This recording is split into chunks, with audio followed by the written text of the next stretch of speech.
Hello everybody and welcome back. For today, we're having a quick little video going over Cleansheet Soccer on PSVR2 that just dropped a couple days ago by Incisive, I want to call them. Now this game on the surface seems very similar to a game we covered a little while ago called Resil Player, which was a bit like a football training simulator, and what Cleansheet is going for is quite similar but a little more refined in my opinion, and I enjoyed my time with this one a lot more than Resil. But there are a couple red flags in terms of how this game is monetized that I don't quite like, but we'll get onto that shortly. First of all, let's start with the visual presentation of Cleansheet. Visually, it looks very, very nice. Angles are sharp on objects. There's no reprojection. This is all native. The textures are very, very nice on the gloves. They have that texture work and the actual material that looks like the real material that's on football goalkeeper gloves. It's obviously limited a bit by budget, but they've done well with what they had, and it's much better than I was anticipating it looking. I heard there were some issues with stuttering at launch or something. I didn't run into any of that throughout any of my time playing through the game.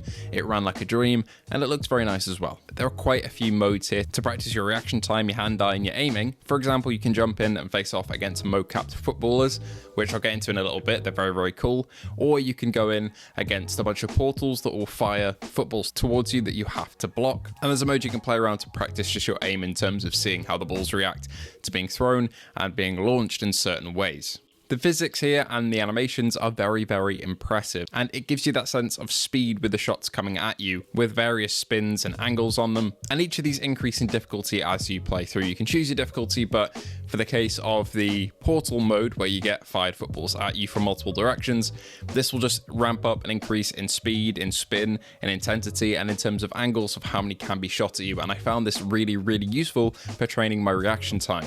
I've been trying to get a bit better with reaction times for sim racing in particular, and this is going to be a big help. I've used it over the last couple of days just to make sure that I'm on point before I jump into races. So this is probably my favorite mode out of the lot. The aiming mode I wasn't really too big of a fan of. It's okay, it just lets you kind of see how the balls react to different motions and where they're going to go. But the most mechanically impressive one is definitely the motion captured stages, where actual mocap players will shoot at you and pass to each other, and they are preset animations, so you could probably see which one's coming if you got that used to it and put in plenty of hours. But the illusion of having actual players on the pitch with you that go through the motions and fire these balls directly at you in different ways, and you've got to predict where they're going to come from, where they're going to pass to. It's really, really cool. I absolutely love that, and that gives it an edge over the other goalkeeping simulators that there are on PSVR2. This is the most polished and kind of lifelike one I've seen, even though the models don't have faces and stuff like that or skin. They are just kind of like black void humans. It is genuinely impressive how fluid and how engaging it is actually having mocapped players shoot at you. However, you are limited to only a set amount of animations for the base price of the game, which is an issue that I'll get onto in a minute. The game also gives you access to leaderboards so you can compare against friends or just against the world, and everything that you do is scored so you can compare to your previous tries and try and beat your highest score, essentially. You can head over to the locker room as well, where you can equip different gloves, select what skin you want on the football coming towards you, or select your shirt skin as well, which is very, very cool.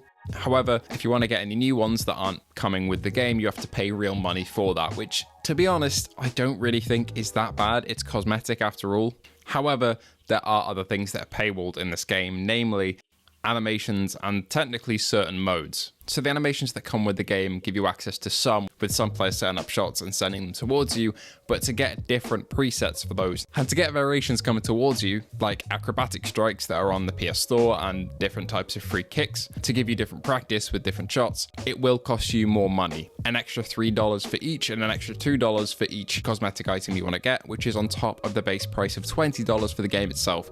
So I think that is a little bit steep, but they do have to monetize the game somehow, I guess, but that did put me off a little bit. Overall though, the actual polish of the game is very, very high, and I did enjoy my time with this, and I am going to be using it to train my reactions for, again, sim racing. It's not a direct one-to-one conversion in terms of the things you're doing, obviously, but any tool I can use to boost up my reaction times and kind of get on it a little bit more before a race is very much appreciated.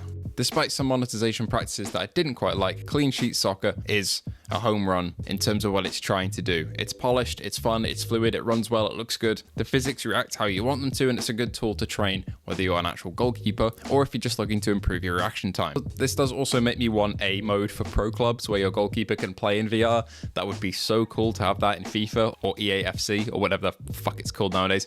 But for various reasons, I couldn't see EA ever doing that. But this game does make me think about if that were a possibility. But anyway, thank you all for watching. Thank you to our patrons Luke Bentley, Phil Irving, Hazit Mirza, Ace Gamer, and Hippie Pickle. Thank you to our YouTube member, Jin007, a license to chill. And if you want to join the Patreon, YouTube member, or Discord, all the links are below as they always are. Anyway, thank you for watching.